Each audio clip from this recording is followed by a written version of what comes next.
What would you do if your wedding night did not bring love, but pain? Many people believe marriage is a dream. They think it is the start of a happy life. But for me, it was the night I felt small and unwanted.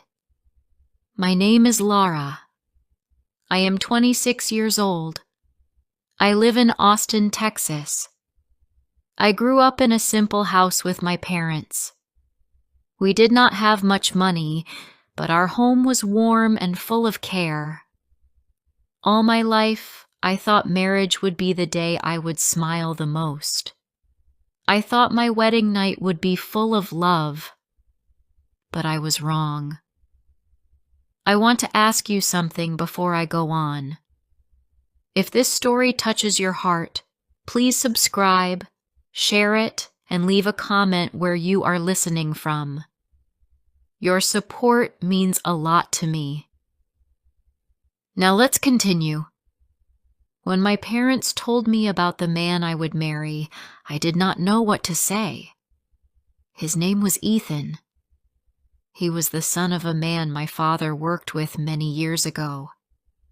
My father said he was a good man. He said I would be safe with him. I wanted to believe my father. I wanted to believe in love. I said yes, even though I had not spent much time with Ethan. The wedding was arranged quickly. There was no long time to think or to feel. One week, I was at home helping my mother in the kitchen. The next week, I was standing in a white dress, lights shining around me. Guests filled the room. They smiled at me. They said I looked beautiful. I tried to smile back. I told myself everything would be fine. My heart was full of hope. I wanted to believe my life was just beginning. Ethan looked quiet that day. He did not smile much. He did not talk much either. I thought maybe he was shy. I thought maybe he was nervous. I told myself it was normal. After all, this was our first step together. When the guests left, I sat in a small room. My hands were cold. My dress felt heavy, but my heart was beating fast with hope. I thought of all the stories I had read about love. I wanted my wedding night to be soft and kind. I wanted to start a family, to build a life. I wanted to feel safe. Ethan came in. He looked at me for a long time but did not smile. Then he spoke. His voice was calm but sharp. He said, "You are not the kind of wife I wanted." My heart dropped. I stared at him, but I could not speak. He stood near the door. His eyes were cold. He said again, "You are not what I hoped for. I do not love you. I only agreed because of my parents." His words cut deep.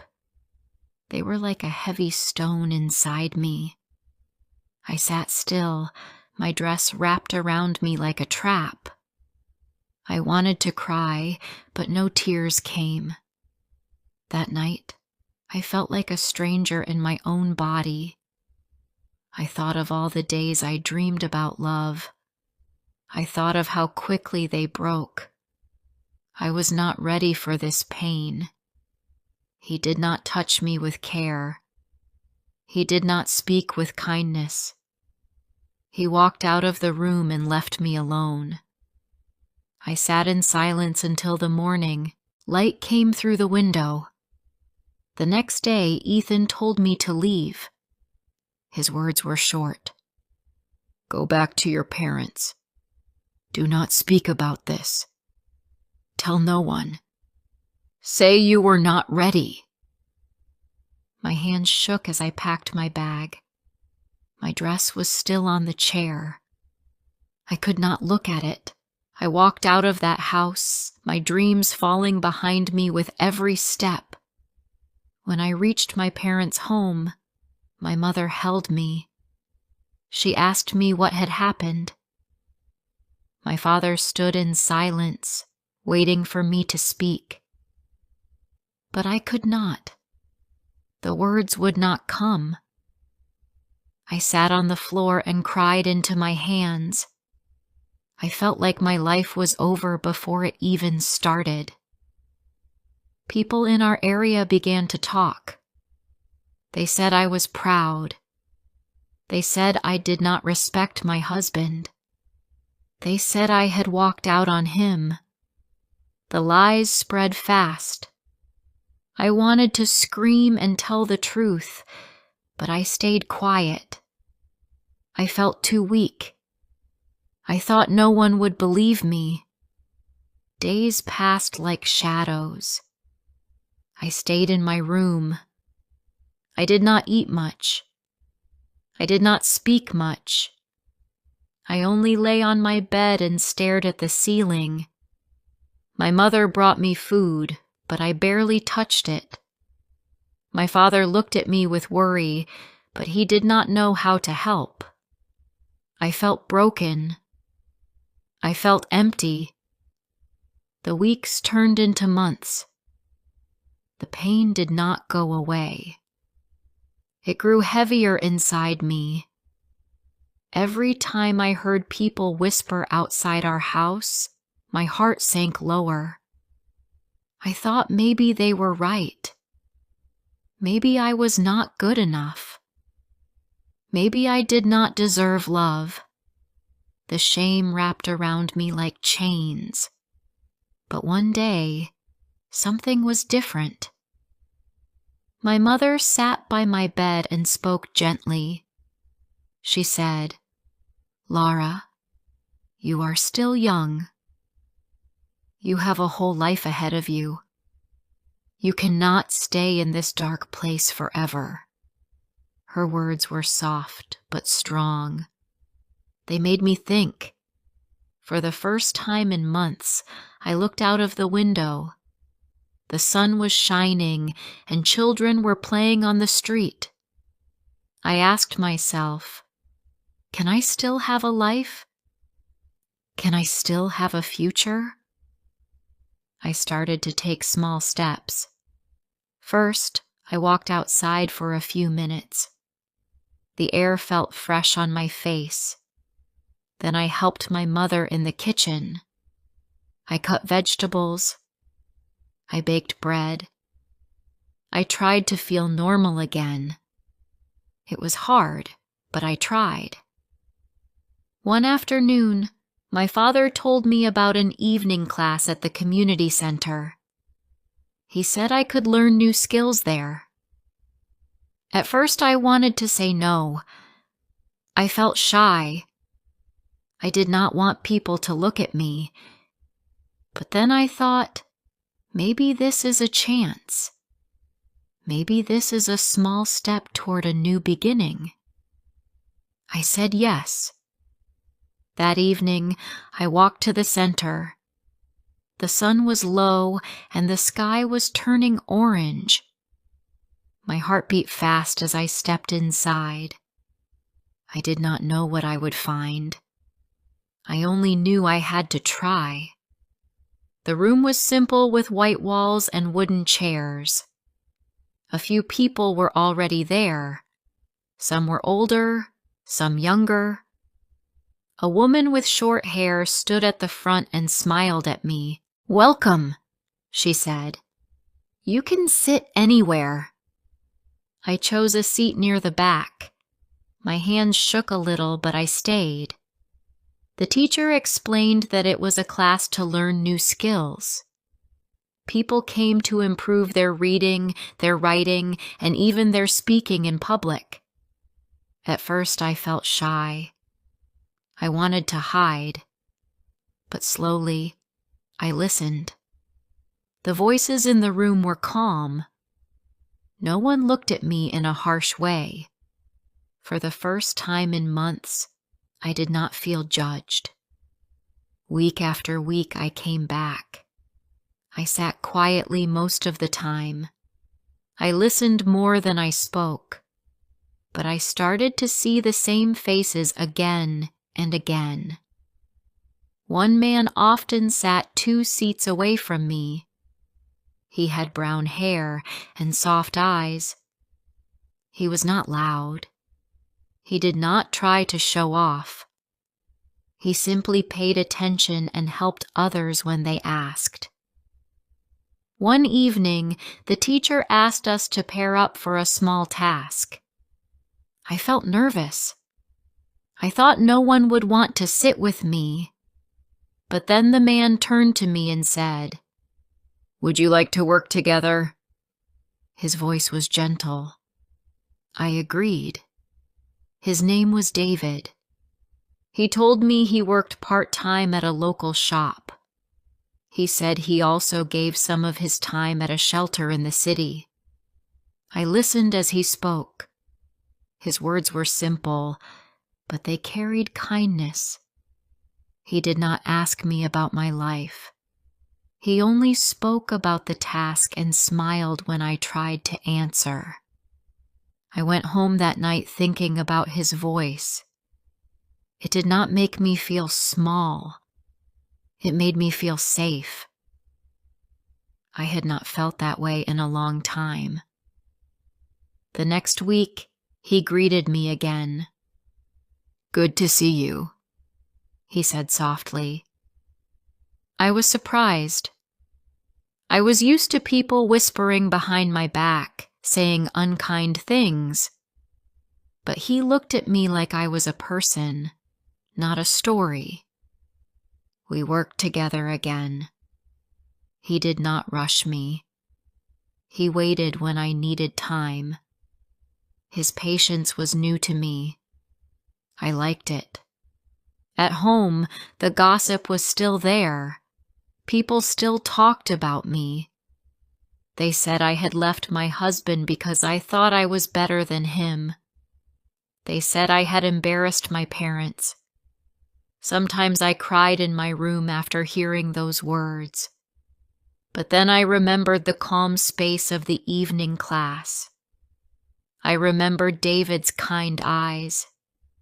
And I told myself, maybe there is still hope. One day after class, David spoke to me as we walked out. "I am going to the shelter tomorrow," he said.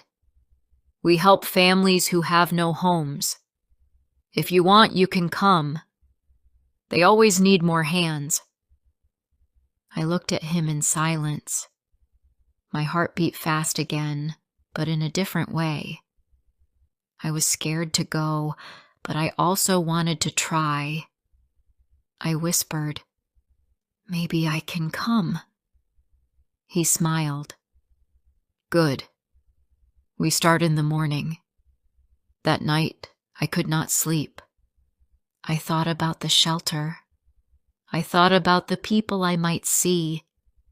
I thought about whether I could help anyone when I felt so weak myself.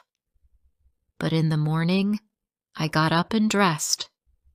I walked to the place David told me about. The shelter was busy. Children ran around. Mothers sat with tired faces. Volunteers moved quickly, giving food, sorting clothes, speaking gently to the families. David greeted me near the door. "You came," he said with a smile. I nodded. Yes, I did. He gave me a box of clothes to fold. I sat on the floor and started working. My hands were busy. My mind was quiet. As the hours passed, I saw faces of people who had lost so much. Yet when someone gave them food or clothes, they smiled. Their smiles were small, but they were real. I felt something I had not felt in a long time. I felt useful. I was not just a girl with a broken wedding.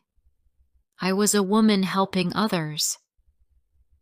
That day when I went home, I was tired, but I was not empty. I felt a little stronger. I started going to the shelter every week. Sometimes I gave food. Sometimes I played with the children. Sometimes I just listened to the women when they wanted to talk. David was always there, moving quietly, never making a big show of his work. He was steady, like a calm river. I learned to trust that calm. At home, my parents noticed a change. My mother said, "Laura, your eyes look brighter." My father said, "It is good to see you walk with purpose." Their words gave me more courage. I did not tell them everything. I did not speak much about David, but I knew they were glad I was not lying in bed all day anymore. Still, the gossip outside did not stop. People still pointed at me. Some said I had found a new man too quickly. Some said I was running away from shame by working in the shelter. Their words hurt, but less than before. Because in the evening class and at the shelter, I felt a new kind of truth. I felt I could stand again. David and I started to talk more. We talked about books, about simple meals, about daily life. He never asked me about my past. He never forced me to share. But one day, after many months, I chose to tell him. We were sitting outside the shelter on a quiet afternoon. The sun was soft and the air was cool. I looked down at my hands and whispered, "My husband said I was not what he wanted. He sent me away. People do not believe me. They think I was proud. That is why they speak against me." David stayed quiet for a moment. Then he said softly, "That is not your fault. That is not your shame. You are still here. You are still helping others. That means more than their words." I looked at him. I thought he might change after hearing the truth, but he did not. His eyes stayed kind. His face stayed calm. For the first time in a long time, I felt seen, not judged. From that day, I felt lighter when I walked to class and to the shelter. I was not healed fully. The pain of that wedding night was still with me, but it did not control me. I was learning to breathe again. I was learning that one cruel voice does not define who I am. The weeks at the shelter turned into months. Every Saturday I walked through the doors and felt like I belonged. I carried boxes, I sorted food, I played games with children. Some days were heavy. Some stories I heard from the women were filled with loss and fear. But when we worked together, when we gave even a little, I saw hope in their eyes. That hope gave me strength too. In the evening class, I also changed. At first I sat quietly at the back, but now I began to raise my hand. I read small parts aloud. My voice shook, but it was my voice. I no longer hid from the faces around me. People in the class smiled at me, not with pity but with respect. It was new for me, and it felt good. David stayed the same, steady, patient, calm. He never pushed me. He never asked me for more than I could give. But slowly, I trusted him more. We walked together after class sometimes. We talked about the day, about the people at the shelter, about small dreams for the future. He said he wanted to study more and maybe work full-time in social care. I said I wanted to learn new skills and perhaps help children one day. He listened, and I believed he cared. At home, my parents noticed how different I was. My mother said one night, "Laura, you smile more now. It makes me happy to see." My father added, "Your path may not be easy, but you are walking again. That is what matters." Their words stayed in my heart. For a long time, I had felt like a failure.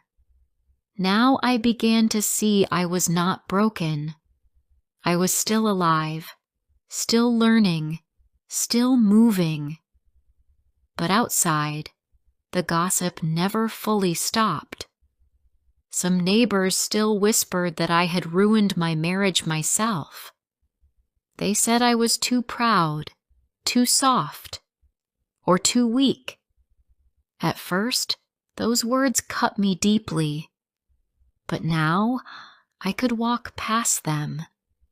I told myself their voices were not mine. I did not have to carry their lies. Each time I helped a child smile at the shelter, each time I spoke with a woman who thanked me for listening, I knew their whispers were nothing. I was more than their talk. One afternoon, after many months, the teacher in the evening class asked me to stand and speak in front of everyone. My heart raced. My hands felt cold, but I stood. I spoke about the shelter, about how giving time and care could change a day for someone in pain. My voice shook at first, but then it grew stronger. I saw eyes watching me, not with judgment, but with interest. When I finished, people clapped softly. The sound filled the room. I sat down with tears in my eyes, but they were light tears. For the first time in a long time, I was proud of myself. After class, David walked beside me. He said, "You spoke well. You gave us your heart." I looked at him, unsure how to reply. I whispered, "I was afraid." He shook his head gently. "You were brave." His words stayed with me all night. I repeated them to myself. Brave, not weak. Brave. At the shelter, too, people began to know me. They smiled when I walked in. Some women even came to sit near me when they needed someone to talk to. I was not a leader, but I was there. I gave what I could. Each small step made me stand taller. One evening, David and I stayed after the shelter closed. The room was quiet, and the lights were soft. We sat on 2 chairs, tired from the day. He looked at me and said, "You know, when I first saw you, you were quiet. I could see sadness in your eyes, but now I see strength. You carry it with you." I felt a lump in my throat, but I did not look away. I said, "I was broken before. I thought my life was over. But now I see that I can live again." His face softened. He did not say much more. He did not need to. His silence felt safe. I walked home that night under the stars. The air was cool.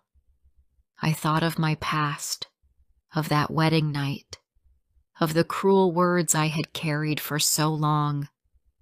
They were still there in my memory, but they no longer ruled me.